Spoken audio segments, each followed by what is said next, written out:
we're still striving for that 80 minutes performance, and if I say that, cutting down those unforced errors, cutting down on on things that we control, maybe like our discipline, and those things. So, if we want to progress in any of these games and get more wins and progress in the competitions, that we have to obviously get the balance right, in our game between our kicking and our running game.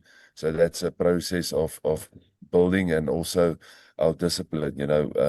We gave away a bit of soft penalties last night, that forced them, well, but pinned us down, and we had to defend a lot of mauls and a lot of 22 entries from them, and that's how the game finished as well. By us defending. So that's probably the next step for us to just get our game accurate for longer periods. I mean, no game is going to be perfect.